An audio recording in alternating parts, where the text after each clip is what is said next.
Hello everyone, welcome to social verse. I am Anshika और आज की वीडियो में हम पढ़ेंगे chapter number 2 demographic structure of the Indian society. और हमने इसके पहले दो वीडियोस में आधा आधा करके कवर कर लिया है। आज हम लोग लिटरेसी रेट से स्टार्ट करेंगे। तो पहले तो हम लोग ये जानेंगे कि लिटरेसी होती क्या है। So literacy is an ability to write और रीड, है ना। जब हम लोग लिख पा रहे हो या कोई चीज़ पढ़ पा रहे हो, रीड कर पा रहे हो, तो मतलब क्या है, हम लोग लिटरेट हैं। और इंडिया में लिटरेसी रेट कैसे गिना जाता है? कोई भी पर्सन अगर वो अपने नाम की सिग्नेचर कर पा रहा है, अपना नाम लिख पा रहा है, दैट पर्सन इज़ लिटरेट। वो लिटरेसी रेट में आ गया। अब देखो, लिटरेट होने के काफ़ी सारे वो हैं। एक तो पहले तो एजुकेशन में बहुत ज़्यादा फ़ायदा होता है। It is an instrument of empowerment, मतलब कि ये एम्पावरमेंट दिला रहा है। अब देखो, जितनी एडुकेटेड क्लास होगी उतने ही ज़्यादा आपके पास ऑप्शंस आएंगे। आप लोग काफ़ी ज़्यादा अपनी कम्युनिटी में या अपने नेशन में ही, अपने स्टेट में ही जो भी बहुत सारी एक्टिविटीज़ हो रही हैं, आप उसमें पार्टिसिपेट ले पाओगे। अब अपने आप को रिप्रेजेंट कर पाओगे, अपने जो लोग हैं अपनी सोसाइटी के, उनको रिप्रेजेंट कर पाओगे। तो एजुकेशन इसलिए भी बहुत ज़्यादा ज़रूरी होता है। अब चाहे एम्पावरमेंट, वेमेन एम्पावरमेंट की बात हो रही हो, चाहे डाउन टोडन सेक्शन है उनकी एम्पावरमेंट की बात हो रही हो। अब देखो, जितनी ज़्यादा ही लिटरेट क्लास होगी उतनी ही ज़्यादा करियर ऑप्शंस के बाद उनके पास कॉन्शियसनेस होगा, है ना। साथ ही साथ जो पार्टिसिपेशन होगा नॉलेज इकोनॉमी में, वो बहुत ज़्यादा बढ़ जाएगा।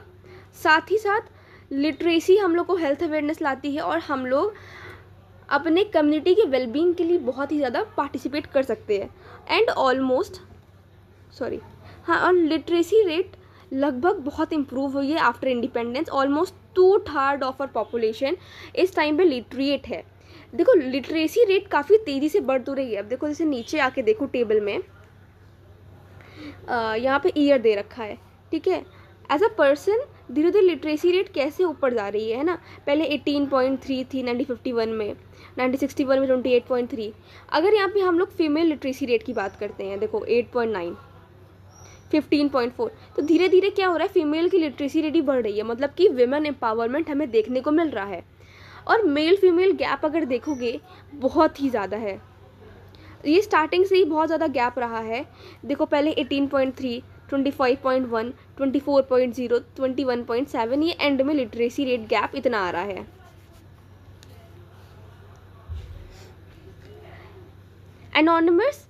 एनॉर्मस एफर्ट लगाए जा रहे हैं जिससे लोग अभी ज़्यादा से ज़्यादा लिटरेट हो सके। हम लोगों ने एक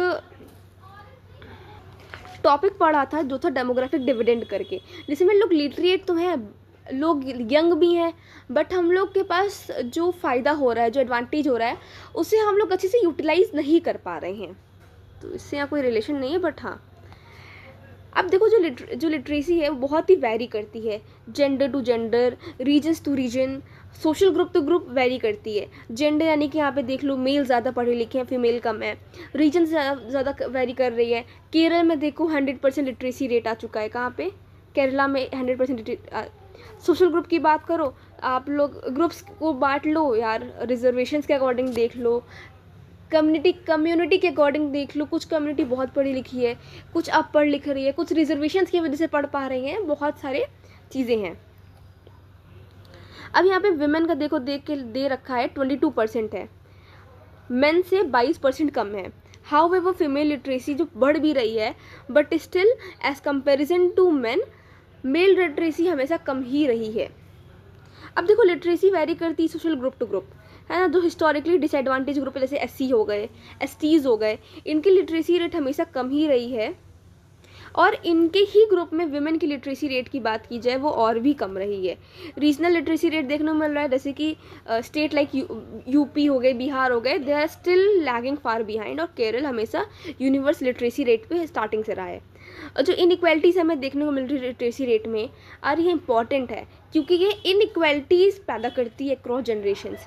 इनइक्वालिटी यानी कि एक जनरेशन के पास बहुत है एजुकेशन, एक जनरेशन के पास नहीं पहुंच पा रहा है, बट अगर एक जनरेशन पढ़ी लिखी, दूसरी जनरेशन नहीं पढ़ी लिखी होगी, तो ये कहीं ना कहीं इनइक्वालिटी पैदा कर रहा है।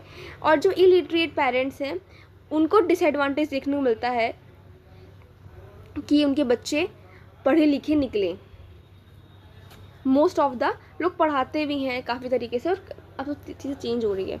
हाँ, एक चीज़ और, लाइक एक क्वेश्चन आता है कि what is the advantage of being literate, like question दे देगा और काफ़ी सारे सोशल कॉन्सिक्वेंसेस पूछ लेगा कि हाँ इसका सोशली इम्पैक्ट क्या पड़ रहा है, अगर कोई ग्रुप लिटरेट नहीं रहा, कोई ग्रुप लिटरेट है तो क्या उसका एडवांटेज और डिसएडवांटेज है।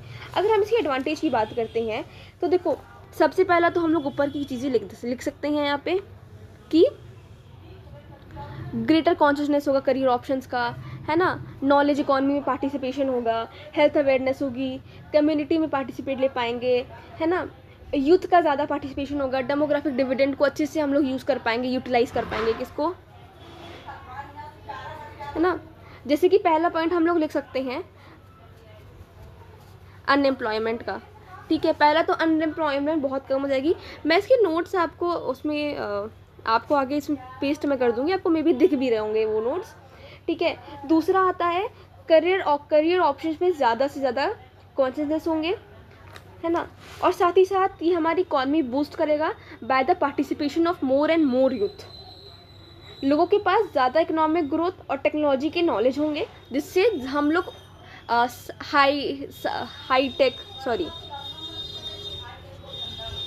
साइंस एंड टेक के फील्ड में हम लोग ज़्यादा से ज़्यादा कोप अप कर पाएंगे। हम लोग के पास हायर पॉपुलेशन या डेमोग्राफी की ज़्यादा नॉलेज होगी, तो हम लोग पॉपुलेशन को कैसे कंट्रोल कर सकें, कैसे क्या करना चाहिए, कैसे प्रिवेंशन लेना चाहिए, कितना यूज़ होना चाहिए, क्या नहीं करना चाहिए, उसकी हमें नॉलेज होगी। ये सारी चीज़ें हैं अबाउट लिटरेसी। सो ये हमारे एडवांटेज हैं, जिसे फिर बोल सकते हैं ये सोशल कॉन्सिक्वेंस हैं जो कि लिटरेट रहने से आते हैं। ऐसा कोई डिसएडवांटेज नहीं जो अगर लिटरेट रहने से हमें मिल रहे हो। अब हम बात करते हैं रूरल अर्बन डिफरेंसेस की। मैंने इसका वीडियो में भी एक बार कवर किया था, जहाँ पे मैंने मेनली जो मेरा पर्पस था वो 12th वालों के लिए था, बट वो मैं थोड़ा अलग वे में बनाया था। Now the vast majority of the population of India has always lived in rural areas में रही है और आगे भी रहेगी। अब 2001 के सेंसस के अकॉर्डिंग 72% ऑफ पॉपुलेशन है वो अभी भी विलेज में है, 28% ऑफ पॉपुलेशन अभी भी सिटीज़ और टाउन्स में रह रही है। हाउएवर जो टेबल नंबर 5 है वो ये दिखा रहा है कि जो अर्बन पॉपुलेशन है वो बहुत तेज़ी से बढ़ रहा है। लोग अपॉर्चुनिटीज़ को देख के या बहुत सारी चीज़ों को देख के लोग अब धीरे धीरे गाँव को छोड़ के शहरों में शिफ्ट हो रहे हैं। क्यों? क्योंकि गाँव में क्या है, वो अपॉर्चुनिटीज़ नहीं रह गई हैं, चाहे एजुकेशन हो, चाहे कोई भी अपॉर्चुनिटीज़ हो, जॉब की अपॉर्चुनिटी हो या बेटर लाइफ की हो, है ना, वो चीज़ गांव में नहीं है। And it is true that 11% at the beginning of 20th century, 28% at the beginning of 21st century हमें इंक्रीज देखने को मिला है। और process of modern development ensure that economic and social significance of the agrarian way of life declines related to significance of the industrial urban way of life. यानी कि जो modern development का जो प्रोसेस हमें देखने को मिल रहा है कि किस तरीके से जो बड़ी बड़ी MNCs आ रही हैं वो यहाँ पे आके फैक्ट्री सेट कर रही हैं, बहुत सारी अपॉर्चुनिटीज़ मिल रही है, ज़्यादा कनेक्टिविटी है और लाइफ काफ़ी बेटर है यहाँ पे। तो वो जो agrarian rural way of life है, अब यहाँ पे अग्रेरियन वे ऑफ लाइफ का ये मतलब होता है कि ज़रूरी नहीं है कि लोग गाँव में रह रहे हैं। आपका जो गांव में रहने का तरीका होता है उसको हम लोग बोलते हैं agrarian rural way of life.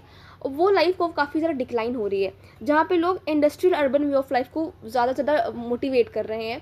इसका मतलब ये है कि इंडिविजुअलिटी काफ़ी ज़्यादा बढ़ रही है, एनोनिमिटी ज़्यादा बढ़ रही है, जो कि रूरल एरियाज़ में नहीं देखने को मिलता है। यहाँ पे अभी भी चीज़ें कम्युनिटी बेसिस में चलती है, बट अर्बन एरियाज़ में ऐसा कुछ नहीं है। यहाँ पे इंडिविजुअलिटी ज़्यादा फोकस पे है।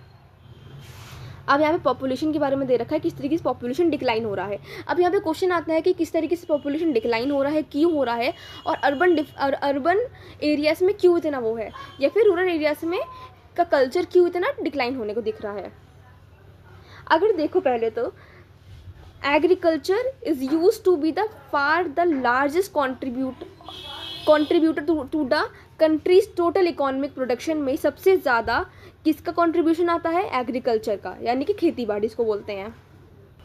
बट अभी के टाइम पे क्या है, ये 1/4 ऑफ ग्रॉस डोमेस्टिक प्रोडक्ट यानी कि जीडीपी में पहले सबसे ज़्यादा कंट्रीब्यूटर कौन था, एग्रीकल्चर। अब क्या है, जीडीपी में सबसे 1/4 में आ रहा है।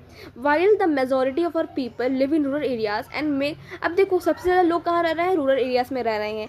जो मेजोरिटी ऑफ लोग क्या कर रहे हैं, लोग एग्रीकल्चर कर रहे हैं। लोग क्या है, मान लो 15 लोग की फैमिली है, ठीक है, एक जॉइंट फैमिली 15 लोग हैं, इतनी सी ज़मीन है थोड़ी सी एकड़ की, उसमें पूरे 15 के समझो 10 लोग इसी में काम कर रहे हैं, तो भाई उतनी ही जीडीपी आएगी। आप एक ही ज़मीन पे जहाँ पे 3 लोग का काम है वहाँ पे 10 लोग काम करेंगे तो उतना आउटकम नहीं आने वाला है जितना आप उसके अलावा कोई और काम लाइक बिजनेस कर सकते हो, या बहुत सारी अपॉर्चुनिटीज़ है जो आप ग्रैस्प नहीं कर पा रहे हो। More over more and more people जो गांव में रहते हैं वो एग्रीकल्चर नहीं कर रहे हैं।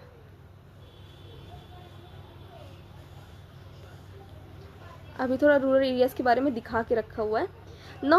अब देखो, अब जो लोग हैं वो लगातार इंगेज हो रहे हैं नॉन फार्म रूरल ऑक्यूपेशन पे। जैसे कि अब देखो, अब बहुत लोग क्या हो रहे हैं, ज़मीन कम हो रही है कि पहले कम्युनिटी बेस्ड थी, अब उनके पास है, अब वो धीरे धीरे ख़त्म हो रही है, तो लोग नॉन फार्मल एक्टिविटीज़ में आ रहे हैं, जैसे कि ट्रांसपोर्ट सर्विस हो गई, बिजनेस एंटरप्राइजेस हो गया, क्राफ्ट मैन्युफैक्चरिंग में हो गया, ये सारे काम में आ रही हैं। And if they are close enough then वो नियरेस्ट अर्बन सेंटर में जाते हैं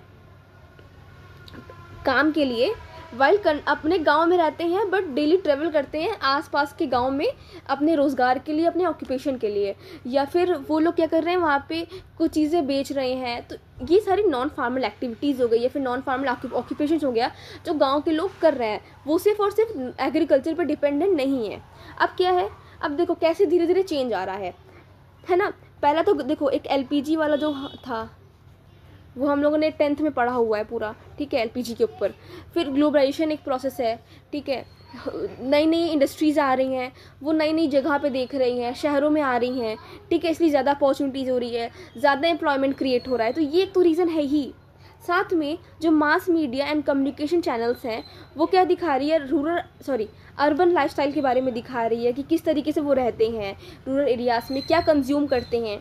and urban norms and standards क्या हो रहे हैं, are well known even in the, अब देखो किस तरीके से लोग शहरों में रह रहे हैं, ये गांव के लोग जान रहे हैं, तो उनके पास एक नया डिज़ायर क्रिएट हो रहा है, एक नया एस्पिरेशन क्रिएट हो रहा है कि हम ऐसे रहेंगे। Now the mass transit and mass communications are, ये क्या है जो गैप हो रहा है रूरल अर्बन एरियाज़ का, इस गैप को ये ख़त्म कर रहे हैं। इवन पास्ट में भी जो रूरल एरियाज़ थे देवर इतने बियॉन्ड नहीं थे, मार्केट से बहुत दूर नहीं थे, and today they are being, अब ज़्यादा ये क्लोज हो गए हैं इनटू द कंज्यूमर मार्केट, अब वो डायरेक्ट कंज्यूमर से वो कर रहे हैं। नाउ कंसीडर फ्रॉम, अब देखो अब हम लोग पढ़ेंगे अर्बन पॉइंट ऑफ व्यू से। ये था हम लोग रूरल एरियाज़ में कैसे रहते हैं, क्या करते हैं, कैसे खाते हैं, कितनी पॉपुलेशन है, क्या चेंजेस हमें देखने को मिले, बट हम देखेंगे अर्बन पॉइंट ऑफ व्यू से। अब देखो अब यहाँ पे अर्बनाइजेशन हो रहा है, अर्बनाइजेशन का मतलब कि शहरीकरण, ज़्यादा से ज़्यादा लोग आके सेटल हो रहे हैं। क्यों? क्योंकि भाई उनके पास अपॉर्चुनिटीज़ है, बहुत बेसिक सी बात है। ये दिखाता है कि नाउ टाउन और सिटीज़ क्या हो गई है, मैग्नेट हो गई रूरल पॉपुलेशन के लिए, है ना। जो काम नहीं कर पा रहे हैं रूरल एरियाज़ में वो शहरों में जाते हैं in search of work. This flow of, ये कौन सा फ्लो है, रूरल टू अर्बन माइग्रेशन, यानी कि लोग रूरल से अर्बन में जा रहे हैं, माइग्रेट कर रहे हैं। अब लोग माइग्रेट कर रहे हैं, इसका एक ही रीज़न है, एक ये भी रीज़न है कि कॉमन प्रॉपर्टी का डिक्लाइन होना, जैसे कि पॉन्ड हो गया, फॉरेस्ट हो गया, ग्रेजिंग लैंड्स हो गए। अब देखो जो शेड्यूल ट्राइब्स का हम लोग एग्जाम्पल लेके पढ़ते हैं, ठीक है, शेड्यूल ट्राइब्स क्या हो रहे हैं, धीरे धीरे अब हमारे यहाँ पे आ रहे हैं, हमारे यहाँ रह रहे हैं, इनको रिजर्वेशंस मिल रही है। एक टाइम पे वो जंगलों में रहते थे बट धीरे धीरे जंगल ख़त्म हो रहे हैं, वो लोग कहते हैं कम्युनिटी बेस्ड रहते थे, अब कम्युनिटी बेस्ड ओनरशिप ख़त्म हो रहा है, तो उनको भी भाई तो जॉब चाहिए, उनको भी तो सर्वाइव करना है। अब जैसे धीरे धीरे मॉडर्निटी आ रही है तो वो उसके अकॉर्डिंग वो रहना स्टार्ट कर रहे हैं। अब जैसे पहले क्या था, कॉमन रिसोर्सेज होता था तो लोग सर्वाइव कर लेते थे, है ना। जैसे कि स्केड्यूल टाइप्स की बात कर रहे हैं, पॉइंट्स है, फॉरेस्ट है, कुछ तोड़ के खा लिए, या फॉरेस्ट में से कोई लकड़ी ले आए उसको बेच देते थे, है ना। तो ये सारे से उनका ऑक्यूपेशन चल रहा था, मतलब उनके लायक का वो चलता था कि वो खा ले, रह ले, अपनी बेसिक नीड्स पूरी होती थी। बट अब हमें बेसिक नीड्स के ऊपर की चीज़ें चाहिए। अब हमारे पास कॉमन प्रॉपर्टी रिसोर्सेज भी नहीं है। अब उनके पास लैंड भी नहीं बचा है, तो वो लोग क्या करेंगे? अब ये जो रिसोर्सेज क्या हो रहे हैं, धीरे धीरे प्राइवेट प्रॉपर्टी में आ रहे हैं या फिर धीरे धीरे एग्जॉस्ट हो रहे हैं, है ना। इफ़ पीपल नो लॉन्गर, अब लोगों के पास अगर ये एक्सेस ही नहीं रहेगा रिसोर्सेज का, but on the other hand they have to buy many things in the market that they, अब देखो पहले क्या था, ये लोग को जो फ्री में मिलता है, लाइक फ्यूल हो गया, फूड हो गया, सप्लीमेंट्री फूड आइटम्स लाइक कोई भी फ्रूट्स हो गए, जो उन लोग को फ्री में मिलते थे, अब उन लोगों को खरीदना पड़ा है। अब यहाँ पे इनका हार्डशिप इंक्रीज़ होता है, एक तो उनको स्ट्रगल करना पड़ रहा है ना, एक तो इनको स्ट्रगल करना पड़ता है, वो दूसरी सिटी में आ रहे हैं, दूसरी जगह में रहना आ रहे हैं, उनको वो जो चीज़ें फ्री में मिलती थी अब वो लोग खरीद के खाएंगे। दूसरा इनके पास रहने के लिए चाहिए, जो कि पहले उनके पास सब कुछ फ्री में था। ना द हार्डशिप बहुत ही ज़्यादा वॉट्स हो रहा है by the fact that opportunities for earning cash income आज बहुत ही लिमिटेड हो चुकी है विलेज में। लोग नॉन फार्मल एक्टिविटीज़ में पहले एंगेज थे, बट अब धीरे धीरे वो भी ख़त्म हो रहा है। समटाइम्स सिटी लोग इसलिए भी सोशल रीज़न से भी प्रेफर करते हैं, स्पेशली एनोनिमिटी के रीज़न से। अब देखो जो बहुत ही डाउन ट्रॉडेंट सेक्शन है, ये बहुत ही स्केड्यूल ट्राइब्स हैं, स्केड्यूल कास्ट है, वो नई नई जगहों पे इसलिए आ रहे हैं क्योंकि कोई उनको जान नहीं रहा है। हम सिटीज़ में क्या है, हमें कोई मतलब नहीं किसी से, हम फ्लैट्स में रह रहे हैं, बड़ी बड़ी बिल्डिंग्स में रह रहे हैं, अपना जा रहे हैं, काम कर रहे हैं, आ रहे हैं, हमें दूसरों से कोई मतलब नहीं है। बट अभी क्या है ना, आप कौन सी कास्ट क्यों, ये मैटर नहीं कर रहा, आपसे उनका एक बहुत ही सेकेंडरी रिलेशनशिप है। हम लोगों ने क्लास 11 में पढ़ा है कि सेकेंडरी रिलेशनशिप है, काम किया हो गया बस, और कोई मतलब नहीं है। बट गांव में ऐसा नहीं है। And for the socially oppressed groups like schedule caste, schedule types, ये इनको एक पार्शियल प्रोटेक्शन दे रहा है फ्रॉम डेली ह्यूमिलेशन, जो वो मेजरली गाँव में सफ़र करते हैं, बिकॉज लोग उनकी कास्ट को जान रहे हैं, तो लोग सफ़र कर रहे हैं, है ना। The anonymity of the city हमें अलाउ कर रहा है कि जो पुअर सेक्शन है वो सोशली डोमिनेंट रूरल ग्रुप से इंगेज नहीं हो पा रहा है। And all these reasons make the city an attractive destination for the villagers. The swelling cities bear testimony to this flow of population. This is evident from the rapid rate of urbanization in the post-independence period में हमें ये देखने को मिल रहा है।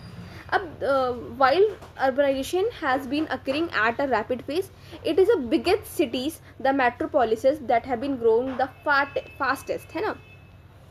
ये reason है, हमें अर्बनाइजेशन बहुत ज़्यादा देखने को मिल रहा है। इससे क्या हो रहा है, बहुत सारे माइग्रेंट्स आ रहे हैं फ्रॉम रूरल एरिया से, साथ साथ स्मॉल टाउन से। अब यहाँ पे कम से कम 5161 टाउन्स एंड सिटीज़ हैं इंडिया में, जहाँ पे 286 मिलियन पीपल रहते हैं। मे बी ये डाटा चेंज हो गया हो बिकॉज आपकी नई एनसीईआरटी है। अब यहाँ पे क्या अलग है, is that more than 2/3 of the urban population वो 27 बिगेस्ट सिटीज़ में रह रही हैं, जहाँ का पॉपुलेशन मिलियन प्लस जा चुका है।